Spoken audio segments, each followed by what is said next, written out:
the gun.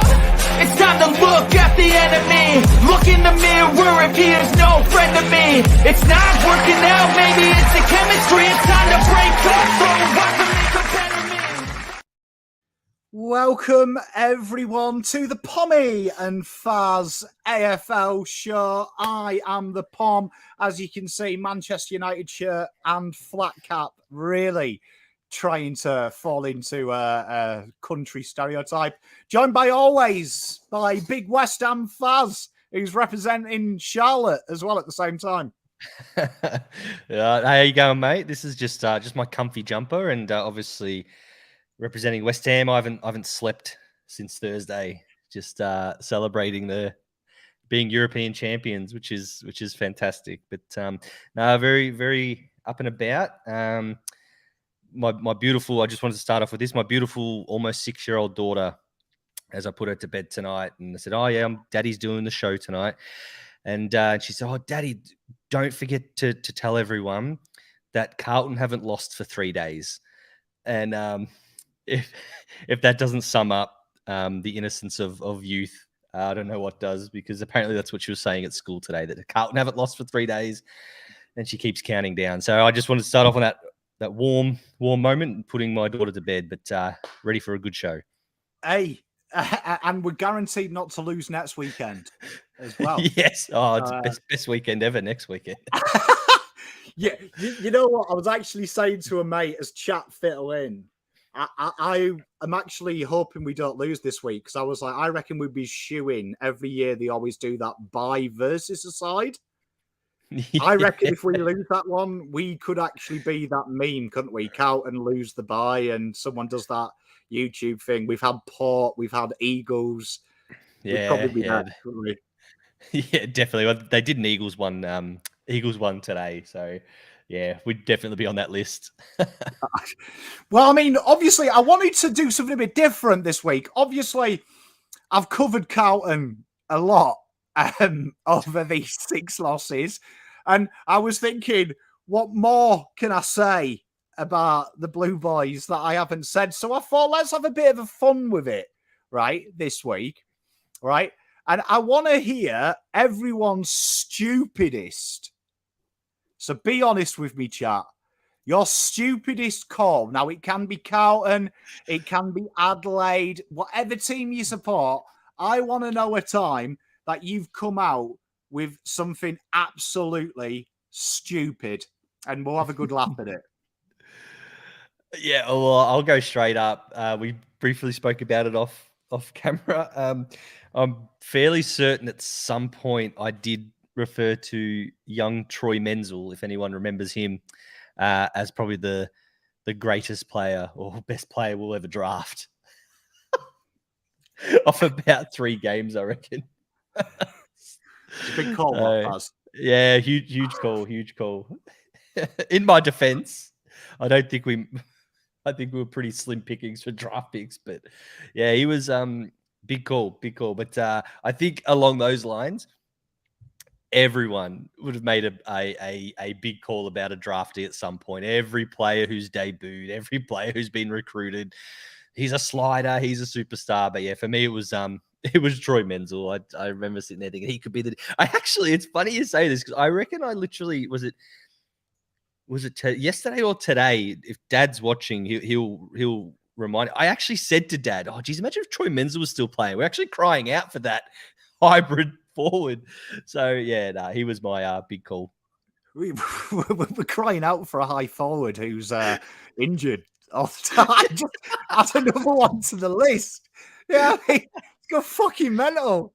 Yeah, well, for those chills at the start mentioned being part of the 10K of Blue Abroad, you will see it pretty soon, because someone's done a highlight reel of our 4 years. But I do remember Liam Stocker being drafted, doing my draft reviews, as I do with Terry at Icon Park, just so you know as well. I was at Icon Park in the stands, and saying that I actually could see first couple of years him playing down the halfback flank, because I reckon he could be as good as Luke Hodge.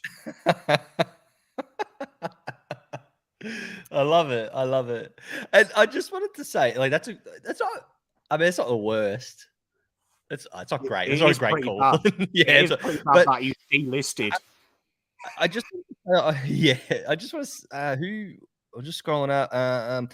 Richard talking about Mick. Yeah. I want to clap hands because one thing I think is gross about Carlton supporters is every Carlton supporter is like, oh, I never thought Mick was a good idea. Mate, we all were chuffed when we got Mick Malthouse. We all were. I don't care what anyone says. Oh, no. I always knew it would go to shit. Every person I spoke to at the time, I was, my dad was, we were all pumped to get Mick. So well done, Richard, for actually standing up to that because that seems to be the one that a lot of people tend to distance themselves away from. Mate, this is a good one from Rio, right? I never got that excited, but I did on my Carlton people that I did for Blue Abroad, going back like 4 years ago now, say that I thought Carlton would win the flag 2024. Ooh. And Terry told me off because it was too long. Right. So, and I said it is a bit, but I was like, I try and be realistic. So you can see that in my time on Blue Abroad, I've drank a bit of Kool-Aid, but 2024, like, could be the most pathetic human being in the world.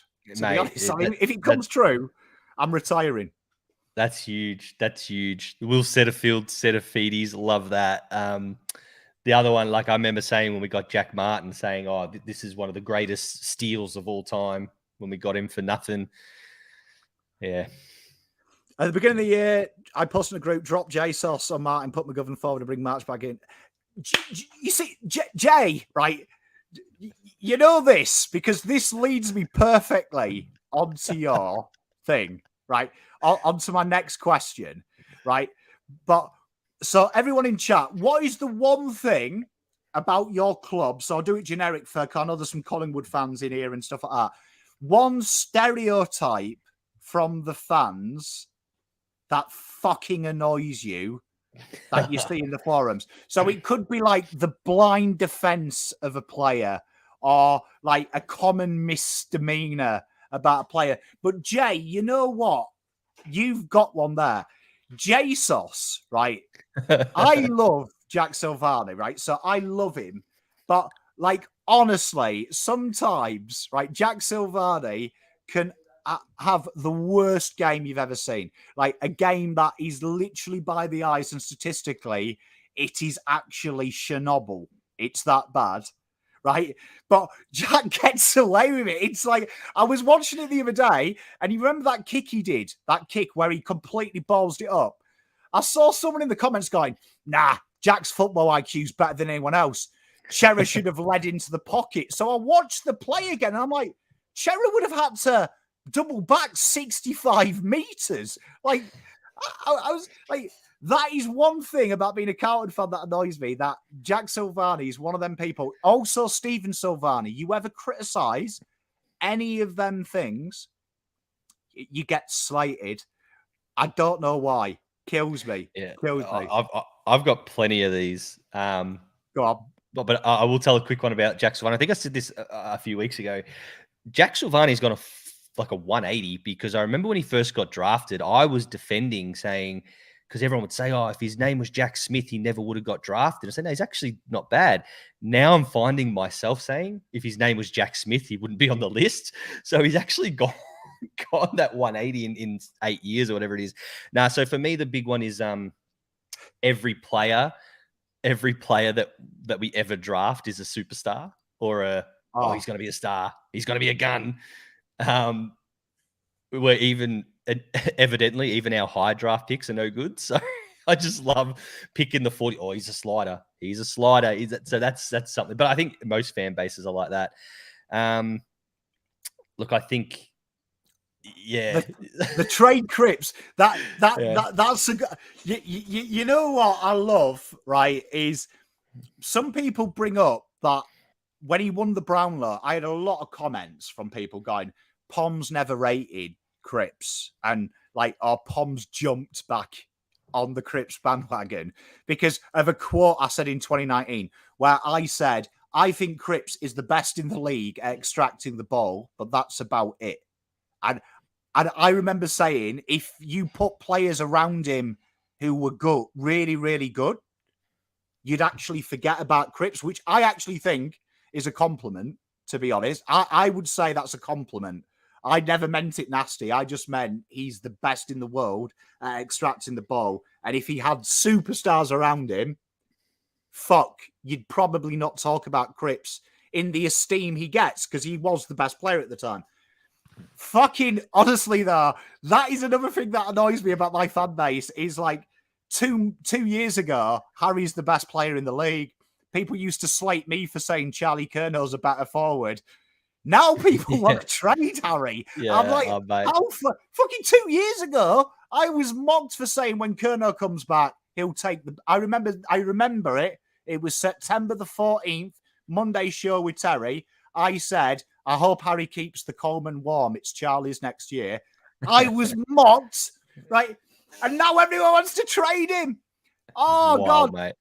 That's what Gab with the good one. People begging to bring in Dow for a forward or a winger.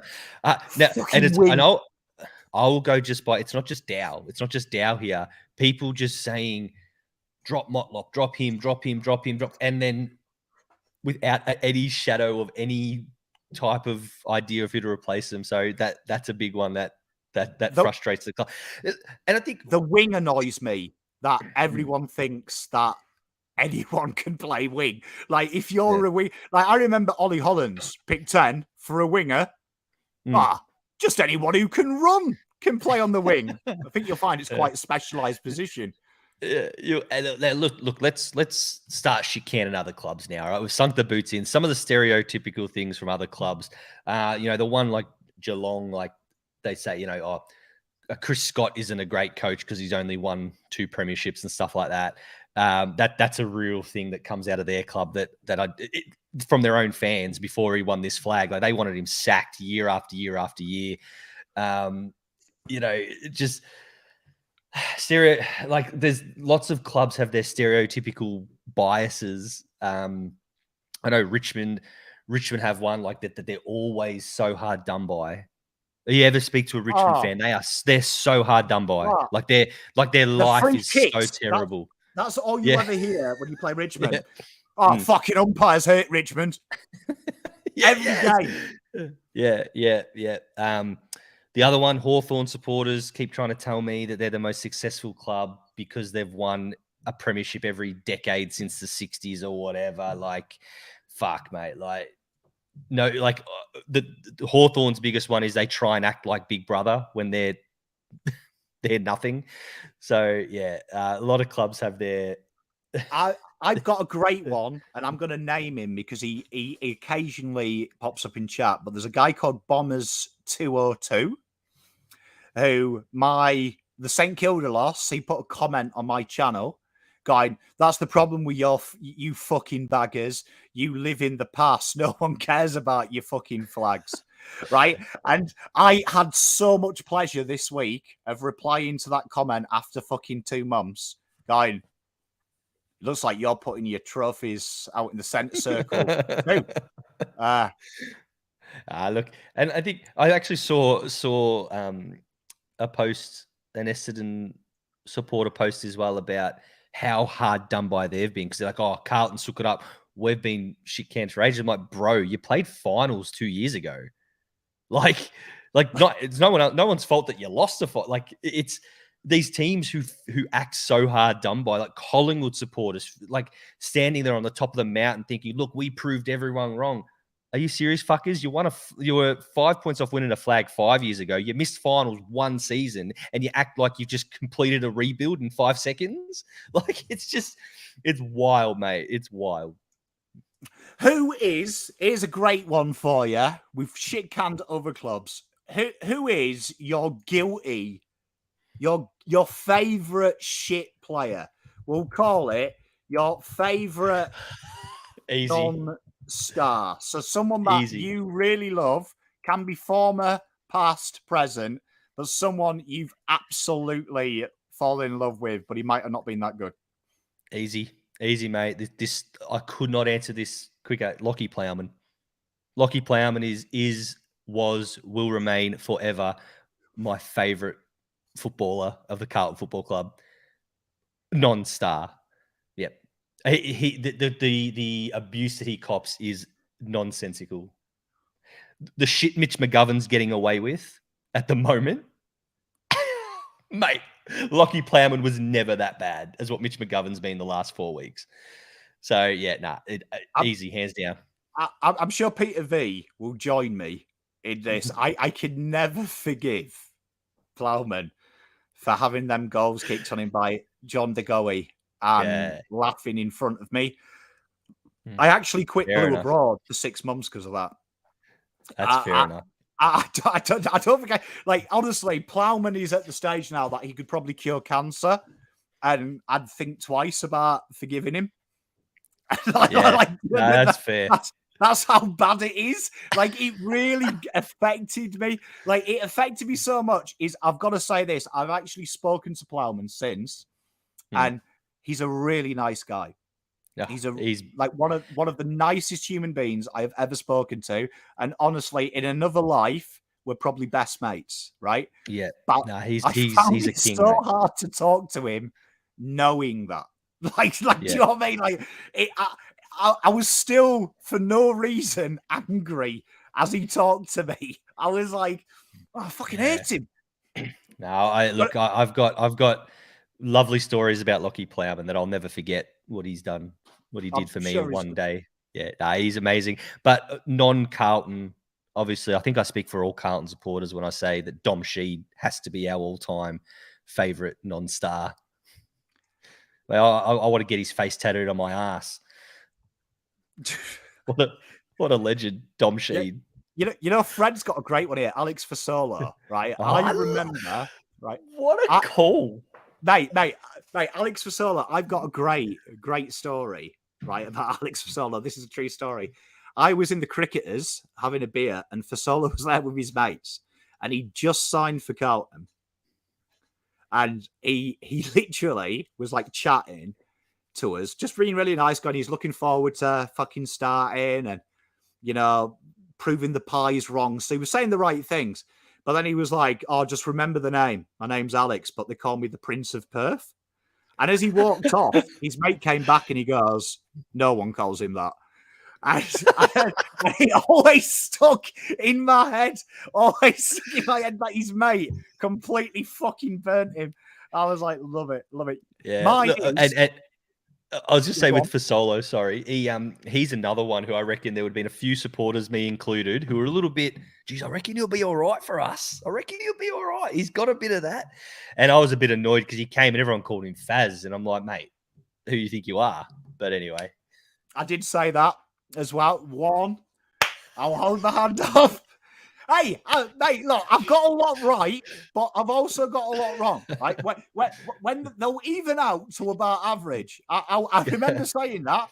I might have been serious as well. I can't remember. Sometimes I've said, I do remember, now I've got my mate from Port here. We played Port Adelaide, and I remember Terry going, oh, Port really worried me. It was when they won the mini premiership, the minor premiership. And I'm like, Port dog shit, mate. All they do is go hard.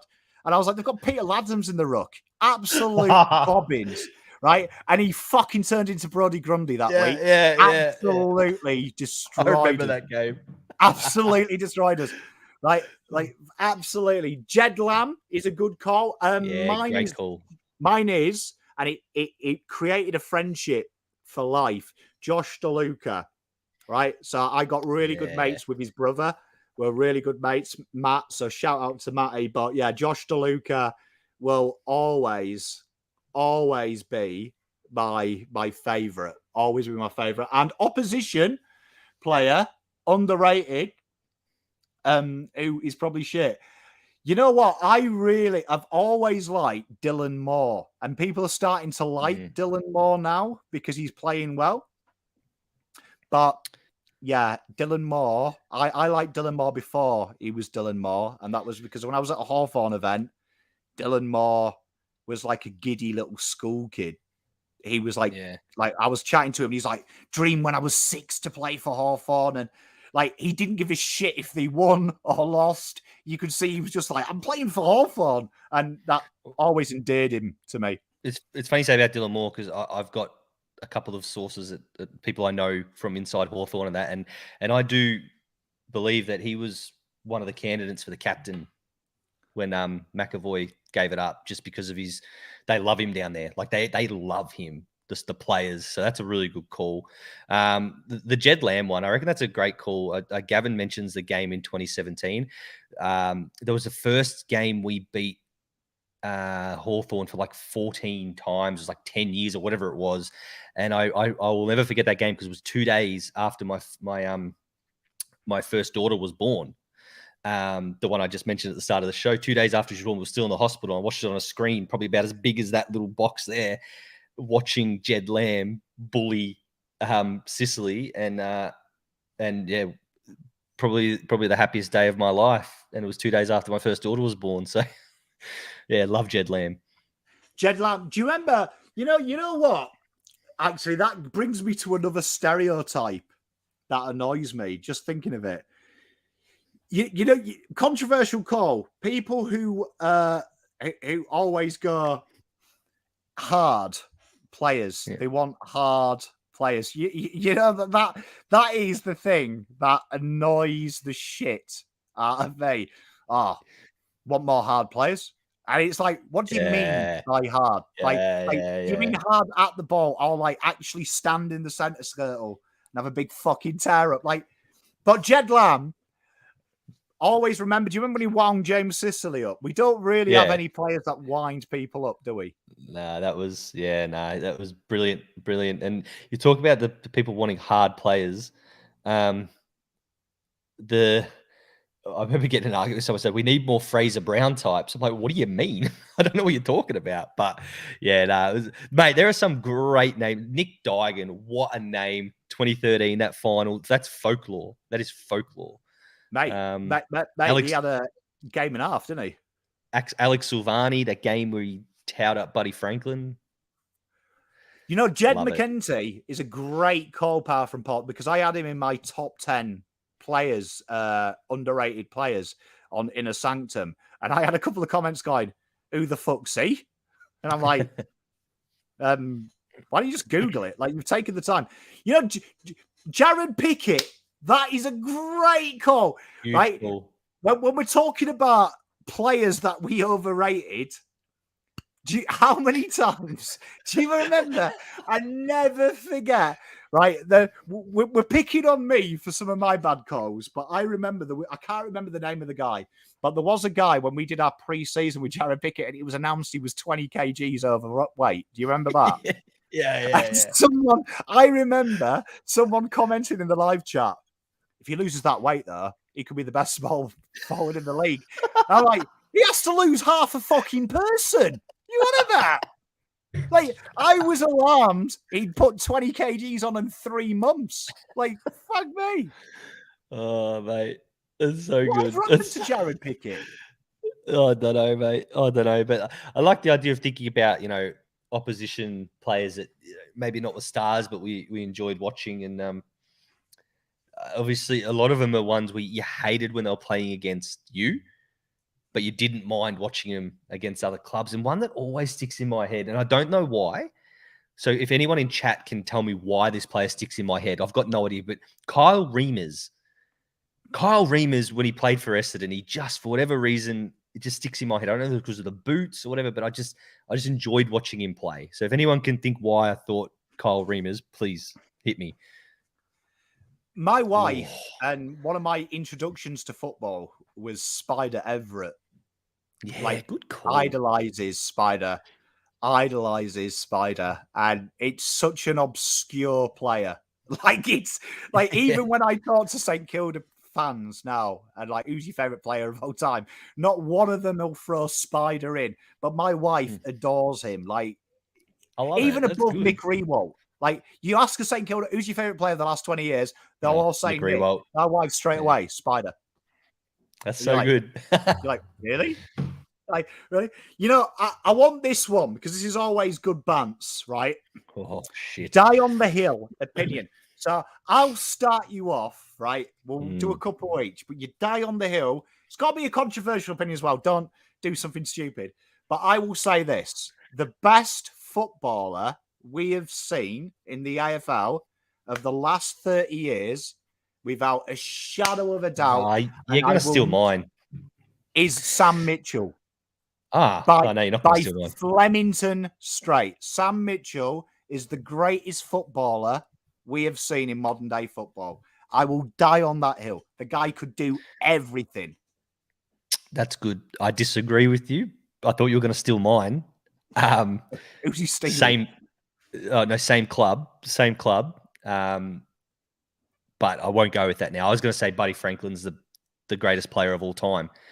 Is the opinion I'll die on that hill. The greatest player of all time, sitting fourth on the all-time goal kicking or whatever it is in an era where players don't kick goals. Yeah. So, yes. Mate, if you knew Cripps like I did, I tell you now, I'm fucking right. So piss off. I'm right, mate. Anyway, so I'd say I die on the hill with Buddy Franklin being the best player of all time. But the other thing I'll die on this hill. Oh dear. Football is more difficult to play now than what it was at any stage ever. Listen. I'm going to use those words very carefully. Football is more difficult to play now than in any other era. Not harder, because everyone's, it's not hard, it's not tough. More difficult. So that's a very different, the words. It's more difficult to play now. That's the opinion I'll die on. You know, this is always a great debate, because if you ever listen to George Best, the soccer player, who's regarded as probably one of the best players to play the game, he was one of the few icons that would say it's impossible to compare me to a modern day player because the game's faster, more technical, players are better in shit positions. I remember George Best talking about centre-backs in my day were paid to kick lumps of turd out of you. Now they can actually keep up with you. So I would actually agree with. I actually think I agree. But that's because I like to consider myself young. Yeah, no. Look, it's always an interesting conversation, and obviously something that can never be proven, but it's just something that you watch. I love that one. Ben Cousins better than Chris Judd. I think that's a great opinion. I think that's a good opinion. I can't believe people are hating on Sam Mitchell. Like Gary, we're mates, mate. Look, I love Cunners. I'll say one thing Sam Mitchell can do that Cunners can't do is play more than 2 consecutive games at the moment. If you just want one. Yeah. Good call. I think an opinion of my uncle always had this opinion that would, and if there's any Collingwood supporters out there, please hit me up, because I don't know, because I never saw him play. But my uncle, every season when we were kids, he used to award the Gavin Brown Award to a Carlton player, which was the most overrated player on the list every year, because he said Gavin Brown was the most overrated player to ever play the game. So any Collingwood supporters can hit me up if that's true or not. But I do recall growing up with my uncle saying that, Gavin Brown was the most overrated player. Okay, I'm going to validate it because old Daddy Fazz, he hates me this week. He usually hates him. Yeah, well, yeah. I'll cede that Gary Ablett Jr., Buckley, Voss, Dunstall, probably better players to the eye. But I think Sam Mitchell, right, he gets a 7 out of 10 out of every fucking box. Every box. So I think there's a controversial call. You take Sam Mitchell out of that Hawks team, they're not as good if you took Luke Hodge out. Because Sam Mitchell was the glue that held every fucker together. Right? I genuinely, not trying to be a dickhead, Judd was brilliant. You saw what he did at Carlton. You saw what he did at Eagles.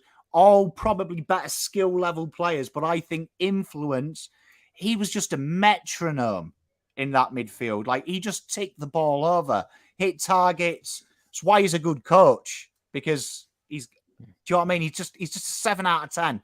I'll die on that hill. If I'm on my own, I'll die on that hill. But I'll tell you what, if I had a guy to kick for my life, Sam Mitchell. Yeah. You might have a few Hawthorn supporters join you on that hill, but I love Mitch. Honestly, yeah, my boy, Sam Mitchell. My boy. No, that's one. He post this one, because this is one. I want to just there we go. This is the thing. I'm going to say this right now to every Carlton supporter out there.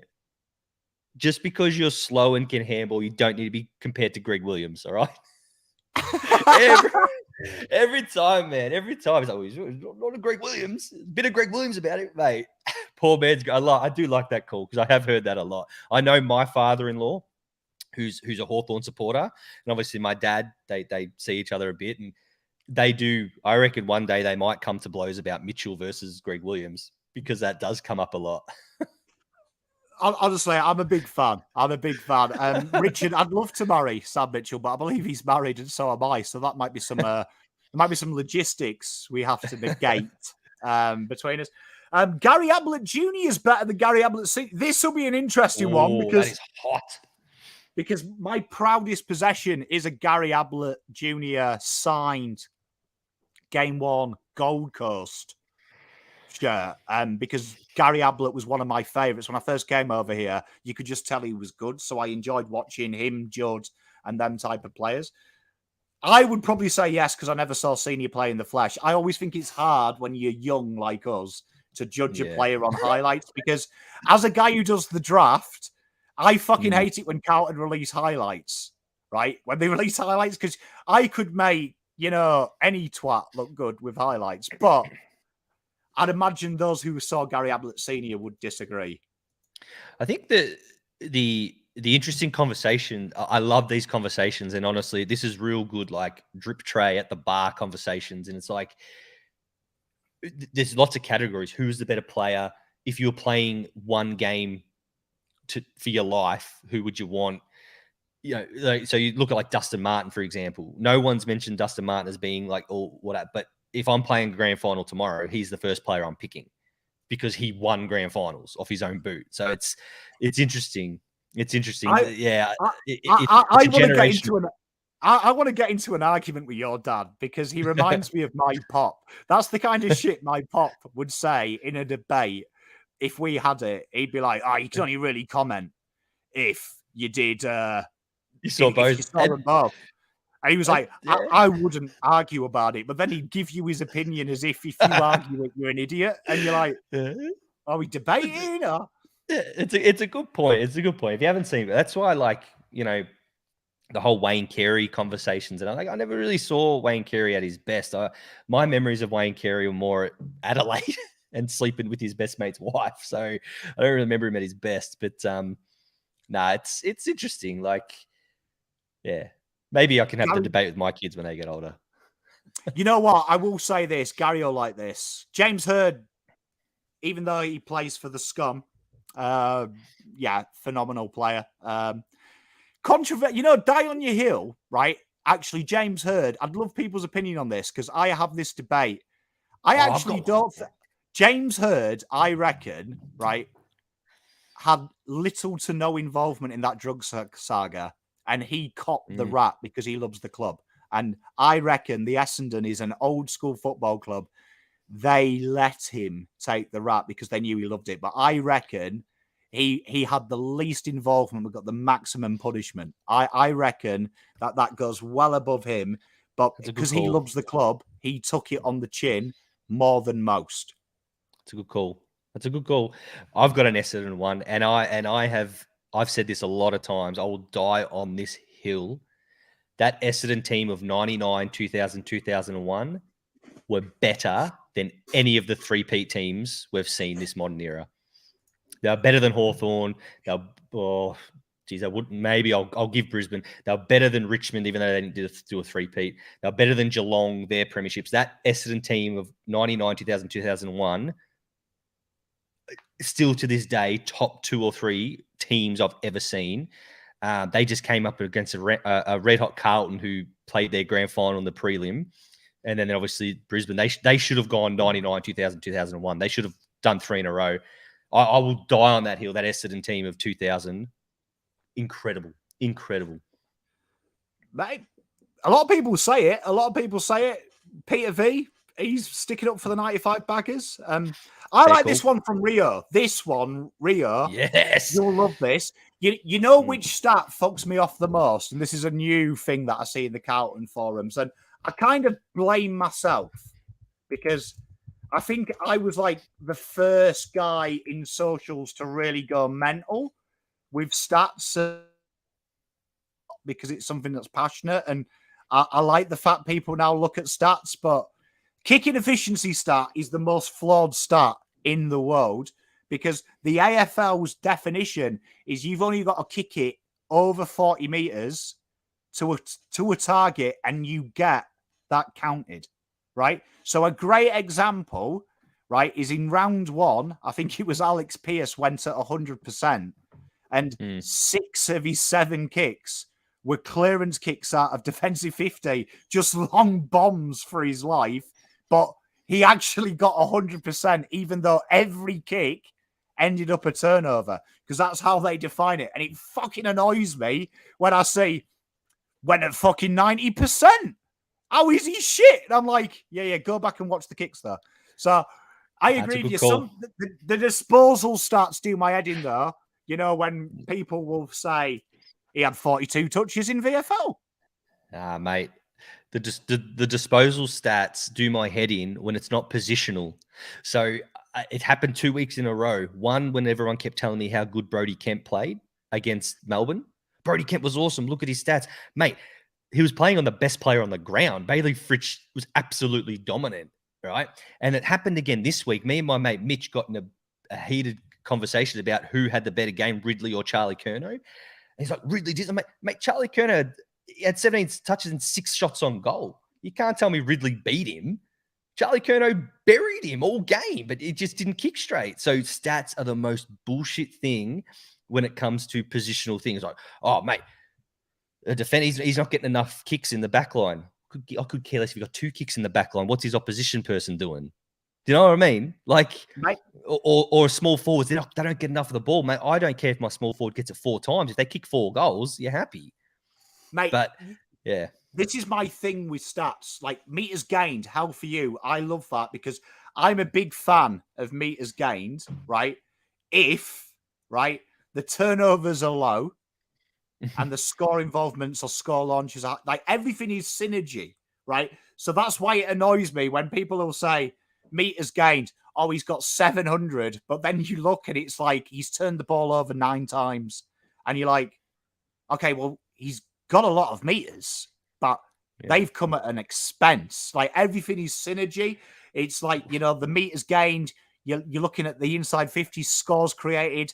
I had this argument with a Collingwood fan the other day and they were like, oh, Josh Dacos, miles better than Carl Amon. And I'm like, why? And he's like, look at the meters gained. And I'm like, look at Carl Amon's impact though with their meters gained. Like Dacos has just got a lot of meters gained.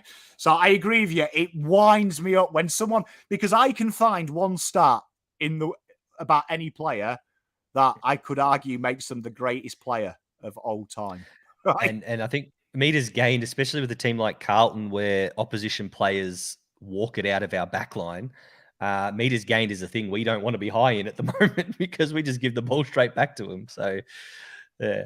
Mate, Lockie Jack, that's why the one that we use on Blue Abroad, without boring anyone, it has a degree of difficulty. So you actually get a bonus if you kick into a hot zone that is deemed a risky kick. Because Carlton's kicking efficiency is flawed because they do like short, dinky kicks, 15 meters behind the ball with no one there. So I had this argument with someone about Blake Acres when they're like, oh, well, his kicking efficiency is elite. And I'm like, yeah, look at the last game. He had 8 kicks behind him that hit the target. Like I could do that. Like I could go out there and just kick to Fazz next to me 10 times, do my hammy, walk out and go 100% kicking efficiency, boys. I'll give you one more I'll give you one more opinion that I'll die on. But I don't want any replies to it. So once I say it, that's it. And that is that Pitnet's better than Tom De Koning, and it ain't even close. Our second best ruckman is Daylight. There you go. There's no way. I refuse to believe, unless you're Tom himself. Yeah. That you can't. That you couldn't argue it. I agree with you, Richard. I think Blake Acres gets a lot of hate, to be fair. I do. But I agree with Fazz 100%. I don't think there's anyone in the world that could say Pitternet isn't our best ruckman. Honestly, you've got an ulterior motive. Yeah, no, 100%. 100%. You know what, as well? I'll die on that hill. I'll die on this hill. I think that the AFL puts way too much onus on potential. Oh, to the extent that I actually think that they blame the player over the club when they don't reach the unmeasurable height. So TDK, honestly, if he gets a second rounder, I will say that's a rip-off, right? Because I always look at it this way. When we sell a player, I imagine us buying us. And if you said to me, we're buying TDK this year for 800k and we'll pay a first, I would punch the screen, right? I would punch the screen, right? But it potentially, I will say this, TDK could do a Tim English, right? Where 2 years' time, he finds it. But at the moment, if I was Sydney or I was buying TDK, I'd be like, oh, well, he could be good. Bring up the Warren comment there, because it's not being a smarter. It's fine. What does Pitnet do besides hit outs? Not being to tell me, I can't remember throwing out.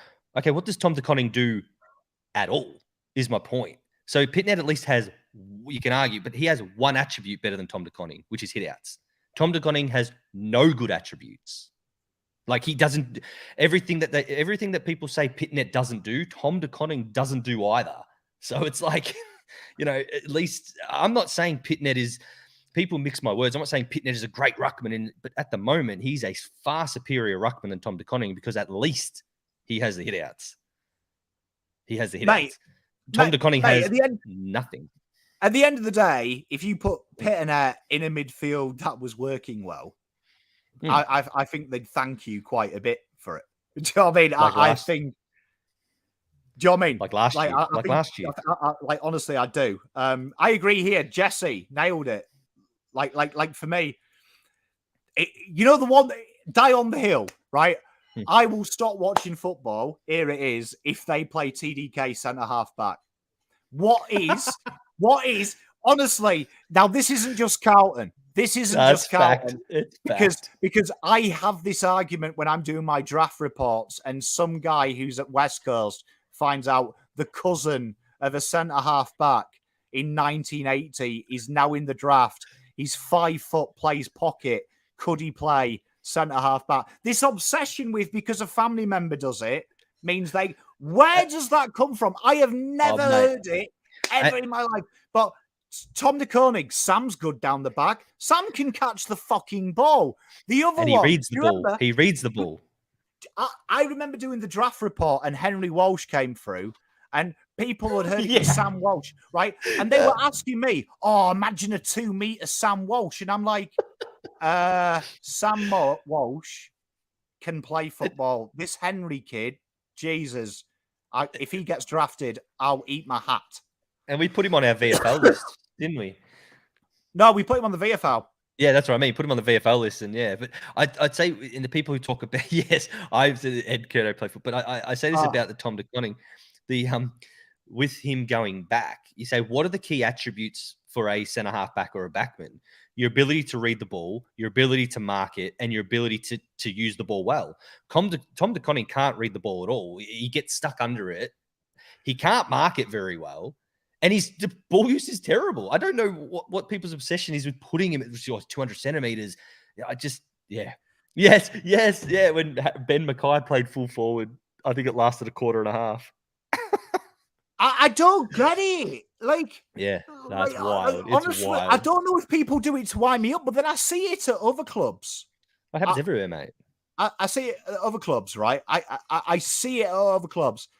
Like, you know what? I made the joke on the watch along. Lewis Young, maybe Michael Voss has heard that Paul Young, his brother, plays full forward at under 17. like maybe it's reverse. Very first bit of love from you, my mate James. He prefers you to me now, so you can get fucked, James, mate. Hey, I love it. Hey, I know. I was going to say, it's a small queue for people who like me. So, Motlop in the ruck. If Motlop has a brother who's 2 meters, foil grim. It's wild. Yeah. Why does that happen though? Like I need someone who is worse in AFL. Oh, Chris. Yes.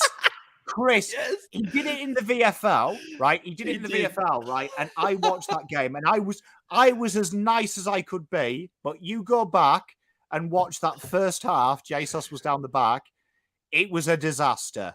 It was an absolute fucking disaster. The guy was turning horrible. the ball over left, right, center. And it kills me because I'm like, his dad is one of the greatest fullbacks, if not the greatest fullback of all time. The chances of your kid being anywhere near your level is slim. Why? It kills me. Oh, Chris, it gets me going. It gets me going. My beautiful older sister, she runs a dance school, right? She runs a dance school. Thanks, Richard. She runs a dance school. Mate, Rich. Brilliant, right? Brilliant. Mate, I got 2 left feet. I can't even walk straight, let alone dance. So I don't know. I don't know what this obsession is with siblings. My brother was a car thief and was a whiz with fixing a car. The 2 things I know about a car, right, are it's got a wheel, and if you turn that wheel, the other wheels turn. I am literally, like, my wife talks to the mechanic. I don't. That's how bad I am with the car. Like, I know about what petrol goes in it, if it is petrol, and how to turn the fucker on, right? That is about the knowledge of Pom's car knowledge. But fuck, my brother knew everything about it. Like, do you know what I mean? But if you want your car fixed, don't go, oh, Pom's brother's... Like, he was good with cars. Pom will be good with it, won't he? You don't have a fucking clue. Oh, mate, it's wild. It's wild. But look, like you said, it happens at every club. At every club. Yeah, and it seems to be a really Australian, like, AFL. It seems to be restricted to AFL. Because in England, when a famous player has a kid, generally you're like, oh, but he's dog shit then. Hey, do you know what I mean? Yeah. They've got to prove themselves. Mrs. Pom is a country mile the man of the house when it comes to anything automobile. Like honestly, I just literally know they cost a lot of fucking money and they get me from A to B. Like, I'm got a clue. Like a mechanic could literally open the bonnet and say something and I'll just go, oh, okay. Because I hate it. Like, sidetracking, I hate the stereotype that because I'm a man, I know about cars as well. Because when you've got the mechanic, they'll always talk to me, right? Not Zoe. And I'm like, I haven't got a fucking clue what you said, mate. Sounds good to me. Speak to her. I'm just here for the coffees, mate. I'm here. Right, okay, let's talk about it. Right, we have a fame. Jesse, Crips for pick 1. Oh, fuck me. Someone earlier did say, I remember Pom getting angry and telling, I think it was Gary, saying Pom said Crips should piss off for Perth. I think I've pissed a lot of players off back to their homeland. Who hasn't? Crips, do I think this is a good discussion, chat? All right. I'm going to tell you about Harley Reid, a little bit of a story about Harley Reid. I've been watching him for the last year. In my opinion, Harley Reid is the second best player of the last 20 years to come through the draft. I don't think I've seen a player as complete. I don't think I've seen a player improve as much in the last 2 years. I don't think I've seen a player as well-rounded other than the poster boy of draftees, Nick Dacos. I think Nick Dacos is another level. I think Harley Reid is at that level. In the right system, I think Harley Reid could go very quickly into the top 20 of players. All right, top 20 players in the league very quickly, like Nick Dacos has. Do I think I've got two answers to this question, and chat, think of yours. One, I don't think Harley Reid could fix Carlton. I think Harley Reid could be a cure, but I think you need to change it, a lot of things around to fix it. But I would say if you were to trade Patrick Cripps, I think you would have to do something now to prove the midfield could work.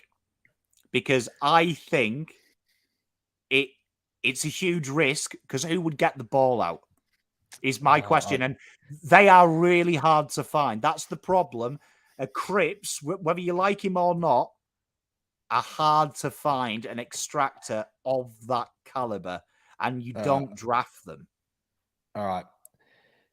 I'm just going to say it. If you were West Coast, would you trade for Cripps? Would you trade pick 1 for Cripps? The answer is unequivocally no. What did Collingwood give up for Tom Mitchell? Similar player, Brownlow medalist. What did they give up for him? I can't remember. If you're going to trade Cripps, that's probably what it's worth. You're not getting a first round pick. It's as simple as that. He's 29 or something, isn't he, next year? Or is he 28 next year? Whatever he is, you're not getting a first round pick. And this is the other thing. Richard, I want to leave that one up there. That's another thing that drives me insane when people talk about trading. Oh, put Dow, Fisher, Marchbank, Cunningham, put 6-7 players together and get pick 1. That's not how it works. It's quality over quantity. It's like when Wayne Carey said Carlton should trade pick 1 to Melbourne for Frost, Tom Bug. And always, like, when people say, if you package together six players for a first round draft, it doesn't work like that. And no club would do that. And again, why? If you're West Coast, you're not taking Mitch McGovern and Patrick Cripps for pick 1. And if they were to do that, the AFL would shut them down tomorrow. You couldn't do that. You couldn't. Like Jesse's reply, Kennedy and Dow extract the ball well. Like, I would say Dow, for me, his best position is the second receiver. You want Kennedy and definitely a Cripper getting it. My argument with Carlton's midfield is at the moment they're using Kennedy, Hewitt, Cripps, all very one-dimensional players that have a habit of handball into each other. I would love to see the midfield 3 be favoured with a Dow, a Walsh, a Chera. I thought last year our best football was when they floated Fisher and Walsh on the ball with Kennedy, Hewitt and Cripps. And I think, controversial opinion, last year I said Cripps needs to give half of his Brownlow to Hewitt. I think the fact Hewitt has been hurt all year has shown Cripps has had to go back to doing it himself, and it doesn't work. And for whatever reason, Vossi doesn't trust Kennedy to do it. I don't know why. He seems to bring Ed Kerno back. I think Kennedy negates that. I will say this, though. I think you could get pick 1 very easy, right? And I'll tell you how. I think TDK will end up going for pick 19, which is Sydney's first pick. Sydney traditionally hate the draft in which delisted players go to. They have been very open about they never use it, and they always try and get a fair wage. I reckon you'll see Carlton know next year the Camporellis come in, so we won't have any picks next year. Carlton will play the game. They'll get the points. So I could see 19 being used this year from them. Carlton give a future third, second back, right? And I think 5 and 9, say if we got pick 6, say we finished there, and pick 19, I could see Carlton doing a deal with a future first to get maybe a later pick from Eagles back and pick 1, because there's a lot of WA talent. Daniel Curtin is top 5 so far. West Coast have a strict way of doing things, so they would never draft an interstate player with pick 1. So I think they'll trade that pick, and I think you could maybe get pick 1. I don't think it's wise. I think Carlton need to go out and get If they did want him, they could get him without trading anything big. But I will say, Jesse, I do think Carlton need to take players with a big named player. I don't think it needs to be Wheaterin, Mackay, Kerno, players like that. But I think Fisher carries value to a WA club.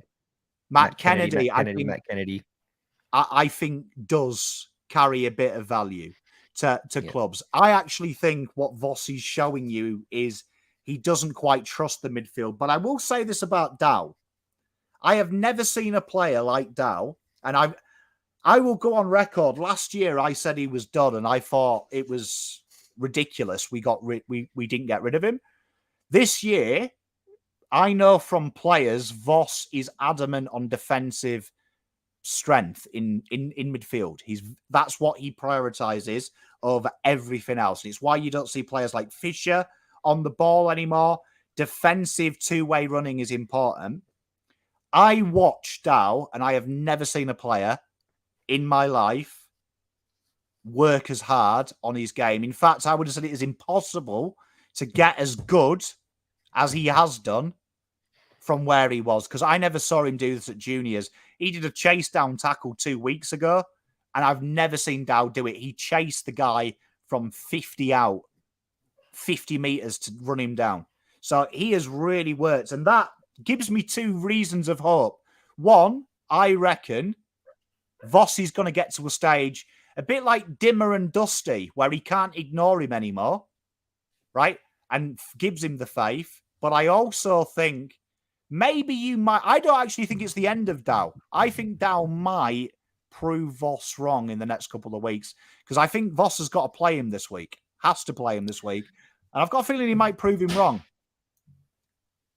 Yeah, no, I agree. I said on last week or the week before that leadership comes in all different shapes and sizes. And I think Dow's shown he's a great leader in the way of just doesn't throw his toys out the cot, puts his head down and his bum up and gets to work. As far as talking about the trading for pick 1, for me, I think Carlton are in a better position to just take picks to the draft and bring in some kids, as many as we can. I'd like us to see us trade next year's first for a first this year and take Tom to kind of goes for pick 19. You take your pick 6, you pick in the teens, and you pick 19 to the draft, get 3 quality players in and do it that way. Which leads me to one of the questions that I actually have had a conversation with my dad about. And so Carlton has had 5 number 1 draft picks in Murphy, Gibbs, Cruiser, Wiedering, and Walsh. And this conversation really came up about because I was a bit critical of Sam Walsh. I might have said a couple of things. And I said, well, rank those 5 players from 1 to 5 of those 5 number 1 draft picks of who's been the best number 1 draft pick we've had to, I won't say the worst, but the not the best. Okay, so we've got what? Wiedering, Walsh, Murphy, Gibbs, Cruiser. Murphy, Gibbs, Cruiser. Oh, okay, so we're going that far back. Yeah, just the number ones, just the number ones we've had. Murphy first. Yep, I had that too. I feel bad because I've got to give Gibbs a lesser rank just because he dogged the boys. Number 2, I'm going to die on this hill, but I would actually say Matty Cruiser, even though he was injured. I think he just destroyed it every time he played. Walsh 3, 4 Wiedering, 4 Gibbs, 5th Wiedering. Jeez, it's tough. I went, for what it's worth, I went exactly what James just said then. I went Murphy. Oh, no, I didn't. Sorry. I went Murphy, Gibbs, Wiedering, Cruiser, Walsh. That's the way I went. And that's the conversation. And I think everyone picked where I put what, yeah.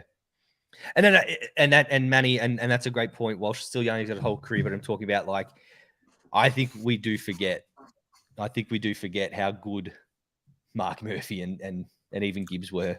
Rio, yeah. I can never forgive that carrying off. Yeah, that was bad. I can't. I'll just. This is the same conversation we had with Plowman.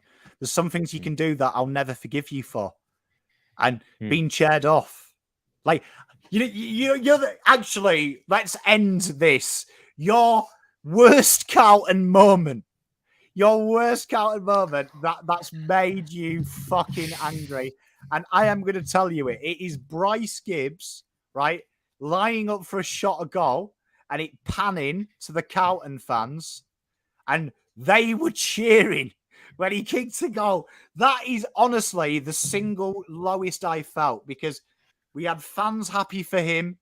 We had him evidently turning into prime Gibbs, and then we carried him off after we'd mathematically been knocked out of finals. I genuinely don't think I can ever. For me, it's hard to move past the Fev hitting the post. That's a big one. It's hard to move past the Collingwood game last year. Not so much the Jamie Elliott goal, but to me, 2 weeks in a row, I know he's your boy and I don't want to sink the boots in, but 2 weeks in a row against Melbourne and Collingwood, Charlie Curnow showing the composure of a 4-year-old in a lolly shop in those last 2 minutes of both games. I just can't forgive him. I can't. Even though he won the Coleman, it's just those last 2 games. Oh. I know it's recency bias, but geez, they will stick with me for a while. Those Charlie Curnow ones. I'm trying to think of the other ones as well. I remember Doc doing his ACL for the second time. Killed me. Awareness of the Nana parking. Yeah, you know what? I would actually say, Rio asked this question earlier, whose fault was it? I remember doing the review of the season and going back and watching all the games. And what Fazz has said, I actually think costed us a lot more than people talk about. People talk about them individual moments, Durden running in, Curnow back to goal, all that shit. Cripper taking the game on with 40 seconds left on the clock. I actually think if you go back in them last 6 games, the amount of times they had time to take time off the clock, make the game sure. It was that game awareness of these boys. That for me is unforgivable. Durden running in and kicking, I can forgive because it's in the heat of the moment. But that 30 seconds, every club does it. Do you know what I mean? Like every club I've ever seen, a minute to go, they take time off. They make sure. And you're right. And I've just seen something that I have buried this memory so deep that this unlocked trauma.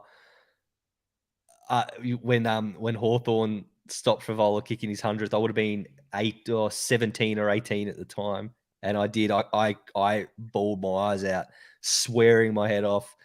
I do remember, and I've buried that memory so deep. Oh, man.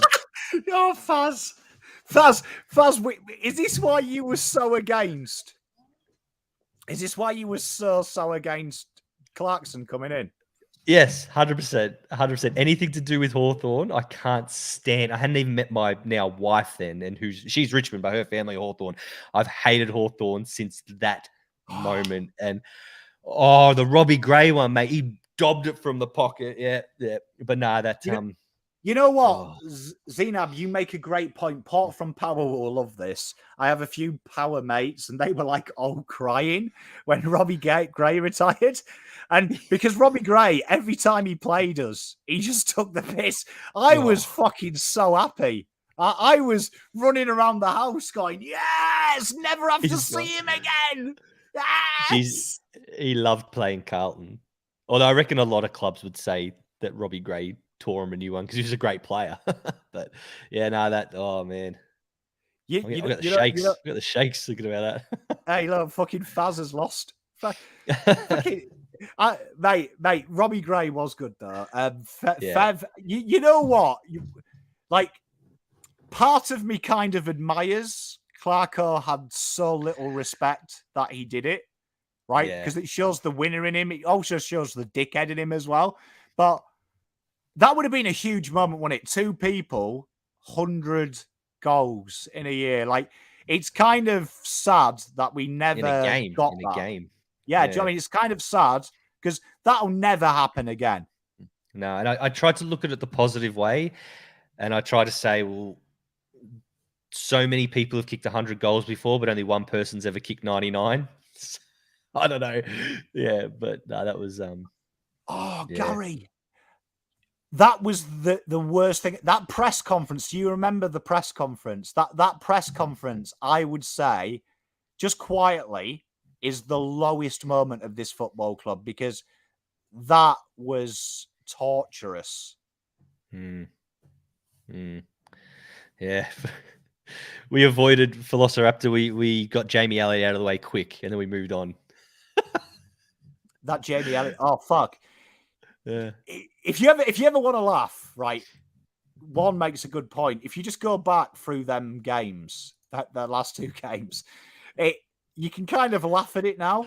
But some of the mistakes they make in them last 5 minutes, like they actually hurts your brain. Like they actually like them players. No wonder them players are psychologically screwed at the moment, because they'll go back and be like, I actually have got a funny story. I remember going to the GWS game, right, when we lost by 100 and odd points, right? And I never forget, we went and we had so much pep in us because we're like, we're going to win. We got to win one. We got to win one. GWS don't travel well. They're a new team. We're a new team. And I never forget, Plowman was in front of us, kicking to Marchbank, and they were just doing the warm-up. And Marchbank had called to Plough, kick it here, and Plowman kicked it like 25 metres over his head. And it hit like some kid behind me. And I never forget going to my mate and going, I'm going to get a beer because we're going to get fucking battered if that's what they do in the warm-up. And literally, that game was like the literal fucking warm-up that we do. I've never seen it before in my life. He literally miskicked it, and it was just like a big splice 25 metres over his head. That Bo McCreary goal keeps me up at night as well. That's a good call. Was it the Fev Brownlow video show getting wasted? That was hilarious. Tell you what, to end the show on a positive, what is your best moment at your club? So it can be sport related, it can be personal, something that happened in there. Hit me with your best ever moment. When Dom Sheed kicked the goal in the grand final. That can't be Carlton's best moment. Mate, it was my best moment. I've never hugged me dad harder. Best moment. Look, Richmond, the elimination finals probably up there. You know what? I'm going to be honest. It's not the best moment, but the most relieving moment was beating Richmond in round 1 last year. Geez, that felt good. Like when that happened, that was just like the weight off. It's hard. It's hard to think of a best moment for Carlton. There's a lot of mini moments. Like I remember Bryce Gibbs against Geelong one game where on Channel 7 they were interviewing someone after the game. He was throwing up behind him. Oh, that was Simo's 300th, wasn't it? Was it 250? Yeah, something like that. And Bryce Gibbs was behind. Yeah, and Malthouse had said you've got to run for him. Yeah, if you love him, you'll run for him, and he ran himself into vomiting. Yeah, so that was pretty cool. I beat Essendon by 80 points in an elimination final in 2011. Was pretty good. Actually, no, I know it. Did someone say it? Did I just see it? That's the one. Rio. Yeah. Against Port Adelaide, we were down by 40-odd points in round 23, and Mark Murphy had a blinder, and we ended up winning. And I remember that game because I was at my cousin Rebecca's wedding, and I'm like, oh, we're not going to win this. And all of a sudden it went nuts. That's a great memory. Cruz's goal against Port where he kicked 3, huge. It would probably be, you know what, the goal from Cunningham in the pocket, Tasmania against Hawthorn, just after Cruiser had kicked that goal running in from the ruck tap. And then the next goal straight away was Cunningham, ball on the deck, and he fucking did that little dribble kick. That I don't think I've ever had a harder willy watching sport. that 10-minute passage. Let's be honest. This would be fitting. This would be fitting. Chris Judd had to be. Yeah. Yeah. I would say probably the best moment. I'd say the Judd, is there. Yeah. But I think for just real time raw emotion, Mark Murphy's winner against Freo. Oh, huge. Like, I don't think I got that excited in my life, because that was just that how that came out of nowhere, didn't it? Do you remember like fucking the tap? Everything went perfect. Casbolt, instead of trying to mark it and then headbutting the ball 80 meters out. Yeah. He taps it on, and then Murphy fucking jockeys, snaps. Oh, that was sexy, wasn't it? Yeah, and the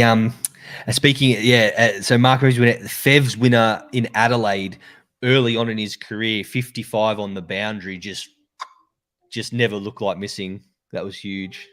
The noons after the siren. You know what? The most excited I've ever got though. Huge. And this makes me depressed to think about it. But Sydney last year, because Sydney were my picks to win the flag, and I remember everyone jumped onto them last year. Everyone jumped on, and that was like our first real test last year. And Sydney were playing good football. When we beat Sydney, I genuinely believed we turned a corner and we were going to play finals. And then we went 8-2.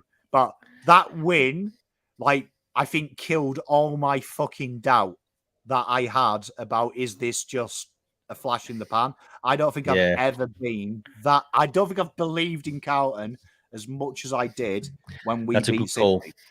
That's a great call, because God, we played good that game. Oh, anyway, they were just talked about in the press all the time. Yeah.